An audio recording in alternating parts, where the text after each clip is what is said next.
Muhammad sallallahu alayhi wa sallam. Par la grâce d'Allah subhanahu wa ta'ala, la plupart d'entre nous ont pu tout simplement assister, atteindre ces premières nuits de Ramadan, et c'est vraiment une faveur qu'Allah subhanahu wa ta'ala nous a accordée. Car énormément de personnes aujourd'hui nous ont quittés. Et récemment, il y a juste quelques jours, des enfants nous ont quittés injustement de cette dunya. Il y a peut-être la nuit du 17 au 18 mars. Ces gens-là, vous savez, mes frères et sœurs, ils avaient préparé le mois de Ramadan. Et tout se passait très bien. Et ils pensaient qu'ils allaient passer un mois de Ramadan sereinement. Et tout à coup, tout a changé en l'espace d'une nuit. Ils se préparaient à accomplir les itikaf. Ils avaient plus ou moins préparé leur mosquée. Et là, tout à coup, il va falloir changer de plan. Alors que nous, Allah subhanahu wa ta'ala, regardez, il nous a tout facilité. Il nous a facilité l'adoration, il nous a facilité la sécurité, il nous a facilité l'ibadat, l'akl, al-sharb, tout est facilité, walillahi al-hamd. Mais le problème, il reste où? C'est nos cœurs. Est-ce que nos cœurs ont été facilités à ces ibadats?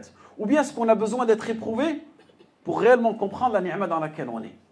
Et c'est là où, en réalité, on médite autour de nous. Et wallahi, quand vous regardez ce qui se passe autour de nous, et surtout ce mois de Ramadan, durant lequel nous lisons abondamment le Coran, on peut tout simplement réécrire tout ce que l'on voit à travers ces paroles divines. Parce que la parole d'Allah subhanahu wa ta'ala, elle est universelle et elle est intemporelle. Et c'est pour cette raison que le prophète sallallahu alayhi wa sallam, il nous a fortement conseillé de redoubler nos efforts durant ces 10 dernières nuits. Car ces nuits de Ramadan, ces 10 dernières nuits, le prophète sallallahu alayhi wa sallam les a recherchées longuement afin de trouver cette fameuse nuit, la nuit de la valeur, la nuit du décret, Laylatul Qadr, qui est bien plus importante que 1000 mois, qui est l'équivalence de 1000 mois d'adoration. Et le prophète sallallahu alayhi wa sallam, il a fait cet effort pour nous les 10 premiers jours, les 10 premières nuits de Ramadan. Il ne l'a pas trouvé. Ensuite, il a fait un autre effort, la deuxième décade du mois de Ramadan, et il ne l'a pas trouvé. Et ensuite, il a fait cet effort-là durant la troisième décade, et il a trouvé la nuit du Qadr. Et il savait quand est-ce qu'elle était. Et il voulait nous en informer. Mais Allah subhanahu wa ta'ala lui a fait oublier. Regardez la sagesse d'Allah subhanahu wa ta'ala. Regardez tout ce process, tout simplement pour nous motiver à se rapprocher d'Allah subhanahu wa ta'ala. Parce qu'en réalité, le mois du Ramadan, c'est un refuge pour nous. C'est notre seule occasion de se rapprocher d'Allah subhanahu wa ta'ala.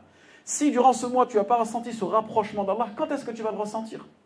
Et si vous analysez les versets concernant le siyam, vous verrez qu'Allah subhanahu wa ta'ala, il a placé un verset spécifique. On dirait qu'il est hors contexte. On parle du jeûne et tout à coup on parle d'Allah et ensuite on reparle du jeûne. Mais regardez lorsqu'on parle d'Allah subhanahu wa ta'ala à ce moment-là. Allah il nous dit وَإِذَا سَأَلَكَ عِبَادِ عَنِّي فَإِنِّي قَرِيبٌ أُجِيبُ الدَّعْوَةَ الدَّاعِ إِذَا دَعَانِ فَلْيَسْتَجِيبُوا لِي وَلْيُؤْمِنُوا بِي لَعَلَّهُمْ يَرْشُدُونَ. Donc Allah subhanahu wa ta'ala se qualifie dans ce verset-là comme quoi il est proche et il exauce nos invocations. C'est-à-dire que les serviteurs, s'ils te demandent auprès de moi, dis-leur que je suis proche et que j'exauce l'invocation. Et j'en suis sûr, on a tous des demandes ici. Mais la plupart de nos demandes, mes frères et sœurs, elles sont mondaines. C'est ça qui est triste. On veut juste de la dunya. Certains d'entre nous vont se reprocher des mosquées. On va chercher l'Aït al-Qadr parce que tout simplement, on veut accomplir telle et telle... on veut que telle et telle chose de cette dunya soit accomplie. Que ce soit un mariage, que ce soit un business, que ce soit un travail, ainsi de suite. Mais honnêtement, qui d'entre nous a réellement passé du temps pour invoquer pour ses frères en Palestine? Qui, l'un d'entre nous, juste avant l'iftar, vous savez, c'est 5-6 minutes où l'invocation elle est beaucoup plus exaucée, beaucoup plus acceptée auprès d'Allah subhanahu wa ta'ala, qui réellement d'entre nous lève ses mains et invoque pour nos frères en Palestine? Est-ce que tu invoques pour eux comme si c'était vraiment ton enfant? Tu sais, quand ton enfant il est à l'hôpital, ou ton enfant, ou un de tes parents, il va t'appeler, il va te dire il est dans telle et telle situation. Tu sais comment tu es pendant 4-5 jours, ou peut-être une semaine. Est-ce que tu as ce même ressenti? Malheureusement, on ne l'a pas. Pourquoi? Parce que la Oumma, elle manque de fraternité. Vous savez ce qui s'est passé durant cette nuit-là? Si cela s'est passé, si cette trahison elle a été accomplie, c'est tout simplement parce qu'il y a des traîtres parmi nous. Naam.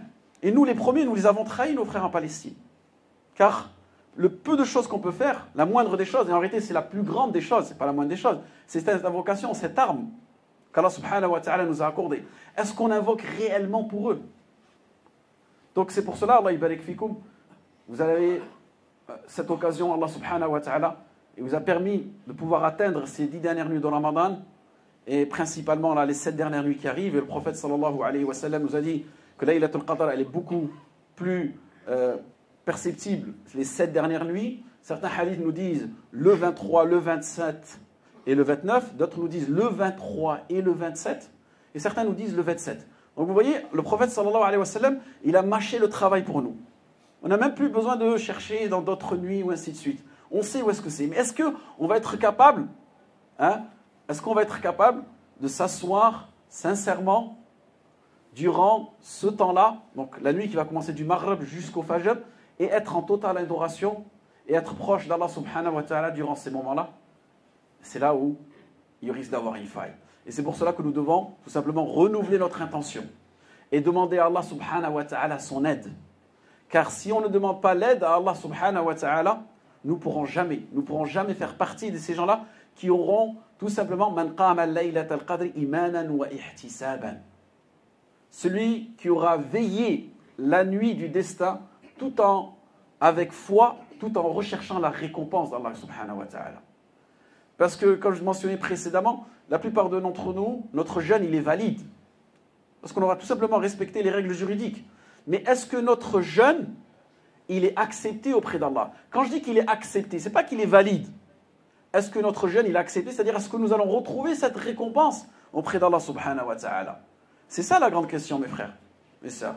C'est est-ce que le jour, il va y avoir Yawm al-Ard, c'est-à-dire le jour des expositions, on va t'exposer tes actes, on va t'exposer toutes ces adorations que tu as accomplies, est-ce qu'il y aura une récompense ou pas? Et ça, on ne le sait pas. Et celui qui vient aujourd'hui dans nos mosquées en croyant que la nuit du destin, elle lui est due. Vous avez des frères qui rentrent dans les mosquées qui croient que ça, la nuit du destin, il l'a, elle est dans sa poche. Il vient, il fait ses invocations. À un moment, quand tu rentres dans la mosquée d'Allah subhanahu wa ta'ala, tu dois ressentir que tu as des montagnes de péchés. Tu as honte. Tu as honte de toi-même. Tu es dans une humilité totale. Et crois-moi, si tu es dans cette situation-là, l'invocation, tu ne l'arrêtes pas. Tu continues à invoquer en permanence. Parce que tu arrives à te remémorer tous tes manquements, tous tes péchés. Et tu as peur qu'Allah subhanahu wa ta'ala ne te les pardonne pas. Alors que pour la plupart d'entre nous, on pense que c'est acquis. On mérite Laylat al-Qadr. C'est un dû. Car tout simplement, on a du mal à conscientiser nos manquements envers Allah subhanahu wa ta'ala. Donc c'est pour cette raison, Allah yabarak fikum, il va falloir renouveler l'intention. Allah subhanahu wa ta'ala nous a encore donné le temps, la force, l'énergie de pouvoir mettre le maximum durant ces 7 dernières nuits. Donc on redouble nos efforts et on fait ce qu'il faisait le messager sallallahu alayhi wa sallam. Il serrait son pagne, c'est-à-dire il nous montre comment est-ce qu'il redoublait ces efforts-là et il réveillait sa famille, il réveillait les enfants aussi qui ont la capacité de prier, qui ont la capacité de venir aux mosquées. Il faut en faire profiter pour tout simplement ancrer cela au fond d'eux et aussi faire revivifier nos mosquées, revivifier ces nuits comme faisait le messager sallallahu alayhi wa sallam. Donc on demande à Allah subhanahu wa ta'ala qui nous facilite cette adoration-là. On demande à Allah subhanahu wa ta'ala qui nous facilite Laylat al-Qadr, cette nuit de la valeur, cette nuit durant laquelle Allah subhanahu wa ta'ala a fait descendre le discernement entre le faux et le vrai. On demande à Allah subhanahu wa ta'ala qu'il ramène la victoire à nos frères palestiniens et qu'il leur trouve une issue favorable et qu'il rende le plus rapidement possible la justice à nos frères palestiniens et qu'ils se retrouvent très très rapidement dans un cessez-le-feu. C'est ces invocations que nous devons faire à nos frères et à nos sœurs qui, de l'autre côté, subissent énormément d'exactions et énormément d'injustices. Donc on a cette arme, mes frères, une arme pacifique qu'Allah subhanahu wa ta'ala nous a accordée. C'est la seule arme que nous avons. On doit l'exploiter au maximum et on doit invoquer pour eux. Donc n'oubliez pas, dans vos invocations, dans votre iftar, de façon sincère, invoquez pour eux comme si c'était vos enfants. Invoquez pour eux comme si c'était vos parents. Et vous verrez que, bi'idhnillah, les choses changeront. اللهم اعز الإسلام والمسلمين اللهم اعز الإسلام والمسلمين اللهم انصر إخواننا في فلسطين اللهم انصر إخواننا في فلسطين اللهم كن لهم وليا ونصيرا اللهم كن لهم وليا ونصيرا اللهم عليك بالظالمين اللهم عليك بالظالمين اللهم عليك بالطواغيت اللهم عليك بالخيانين اللهم عليك بالخائنين اللهم عليك بالخائنين ربنا إننا ظلمنا أنفسنا وإن لم تغفر لنا وترحمنا لنكونن من الخاسرين إن الله وملائكته يصلون على النبي يا أيها الذين آمنوا صلوا عليه وسلموا تسليما قوموا لصلاتكم